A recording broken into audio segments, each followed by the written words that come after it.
दोस्तों, आज हम सीखेंगे क्लास में पढ़ाते कैसे हैं। देखो, ये टीचिंग स्किल ना बहुत ही इम्पॉर्टेंट है। कई बार ऐसा होता है कि आपको सब्जेक्ट का बहुत अच्छा नॉलेज है, पर आप क्लास में उसे बेटर डिलीवर नहीं कर पाते हो। तो क्लास में टीचिंग कैसे करें, टीचिंग करते समय किन बातों का ध्यान रखें, ये बहुत ही इम्पॉर्टेंट टॉपिक है। और यहाँ हम सीखेंगे कि हम एक इफ़ेक्टिव क्लास कैसे लें, जिसमें बच्चे तो खूब सीखे ही सीखे, साथ ही साथ वो इंगेज रहें, वो आपकी क्लास को एंजॉय करें। तो चलिए स्टार्ट करते हैं। देखो, एक टीचर को ना सबसे पहले जब वो क्लासरूम में जाता है, उससे पहले ज़रा वो अपनी ड्रेसअप देख ले, कहीं कुछ गड़बड़ तो नहीं है।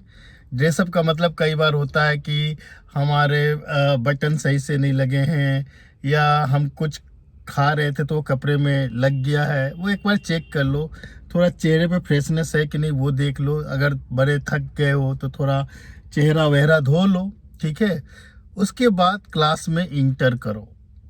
क्लास में इंटर करते समय आप अपनी चेहरा बच्चों की ओर रखोगे, राइट, और एक स्माइल दोगे, हल्का सा स्माइल दोगे, विश करोगे, गुड इवनिंग गुड मॉर्निंग जो भी है विश करोगे।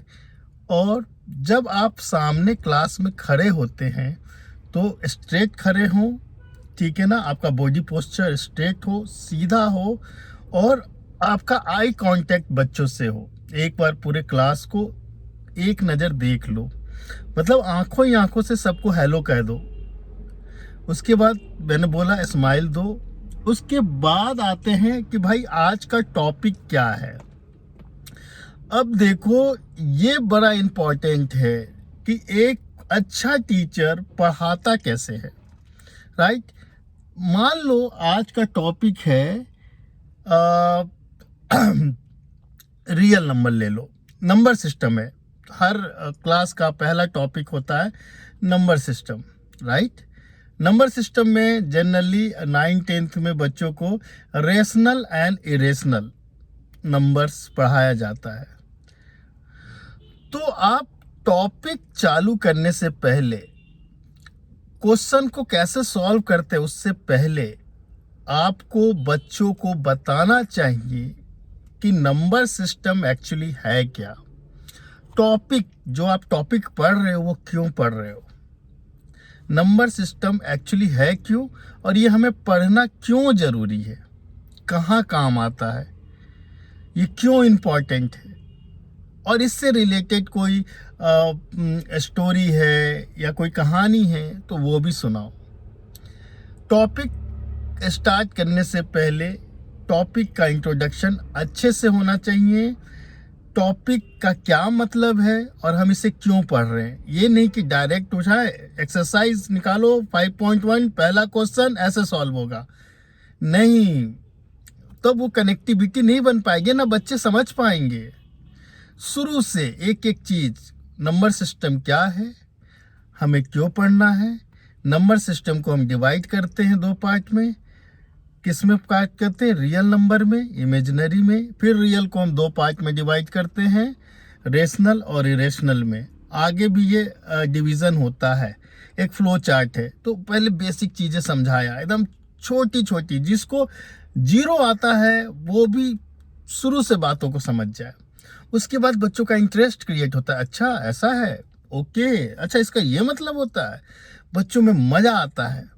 और तब आप अपनी टॉपिक स्टार्ट करो, कैसे कॉन्सेप्ट है, कैसे क्वेश्चन को सॉल्व करेंगे, क्या ट्रिक है, कैसे हम स्मार्टली सॉल्व कर सकते हैं, कैसे एक क्वेश्चन को 1 नहीं 2 नहीं 3 तरीके से सॉल्व सकते हैं। और क्वेश्चन सॉल्व करते समय हर स्टेप पे आपको पूछना चाहिए वाई। अगर हमने ऐसा किया तो क्यों किया, ऐसा किया तो क्यों किया। रटो नहीं, बच्चे रट लेते हैं। नंबर सिस्टम में तो बहुत बच्चे रट लेते हैं, क्यों हो रहा है, कैसे हो रहा है, रट लिया, आंसर हो गया। किसी भी बच्चे से पूछो what is irrational number, a number which cannot represent in the form of p by q where q is not equal to 0 रट लिया. Actually definition is obviously right, पर उनको पता ही नहीं है कि p by q के फॉर्म में क्यों नहीं होता है, इरेशनल नंबर का एक्चुअल कॉन्सेप्ट क्या है, और बुक्स में सब दिया हुआ है, पर ऐसे सॉल्व करते बस सॉल्व कर लो, आंसर आ जाओ, तो कभी नहीं समझ पाओगे. और रिलेशनल नंबर का वो एक छोटा सा पार्ट है, एक डेफिनेशन है, उसको एक्सप्लेन करोगे, उसके पीछे बहुत सारे लॉजिक है, तो हर बात स्टेप बाय स्टेप क्लियर करो. एग्जाम्पल दो, एवरीडे एग्जाम्पल दो, तो बच्चे कनेक्ट होते हैं, बच्चे इन्वॉल्व होते हैं, बच्चे एंजॉय करते हैं, राइट. और उसी बीच में बच्चों से इंटरेक्ट होते हुए पूछ लो कि भाई सबको समझ में आ रहा है, नहीं समझ में आ रहा तो बेटा पूछ लो क्वेश्चन, कोई दिक्कत नहीं है. अगर तुम्हें छोटी सी भी बात समझ में नहीं आती तो पूछो, शर्माने की ज़रूरत नहीं है, घबराने की ज़रूरत नहीं है. मतलब आप उन बच्चों को भी कॉन्फिडेंस दो जो वीक हैं, जो कमज़ोर है, या किसी कारणवश वो भरी क्लास में नहीं पूछ पा रहे हैं, उनमें इन्फीरियरिटी कॉम्प्लेक्स है कि भाई पता नहीं बच्चे हंसेंगे, मुझे इतना भी नहीं आता है. नहीं बेटा, हम तो टीचर होते हैं सिखाने के लिए, आपकी प्रॉब्लम को सॉर्ट आउट करने के लिए. ईमानदार टीचर की बात कर रहा हूँ, ठीक है ना, वो सरकारी टीचर की बात नहीं कर रहा हूँ, जहाँ ना स्कूल में बच्चे हैं ना टीचर हैं और सैलरी 80,000 आ रहा है, उनकी बातें नहीं कर रहा हूँ. इस तरह पूरा एक लेक्चर लीजिए, बच्चों के साथ इंटरेक्ट होइए, उसके बाद पूछिए कि बेटा आप में को कोई डाउट है, कोई प्रॉब्लम है तो पूछो, ठीक है. अगर बच्चों को कोई डाउट है तो उसे एक एक डाउट को क्लियर करो, बताओ, और डाउट क्लियर करने से आपके भी स्किल डेवलप होते हैं. और कई बार बच्चे ऐसे क्वेश्चन पूछ जाते हैं जो सही होते हैं और बहुत ही लॉजिकल होते हैं और टीचर को नहीं आता है.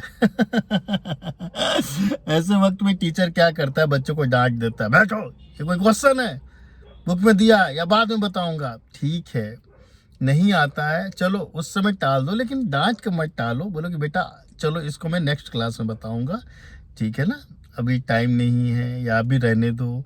बच्चे आपको ना थोड़ी बोलेंगे, लेकिन अगर कोई ऐसी बात है जो वहाँ आपको समझ में नहीं आया, बाद में आप उसको रिसर्च करो, पढ़ो, ढूंढो और जाके बच्चों को बताओ.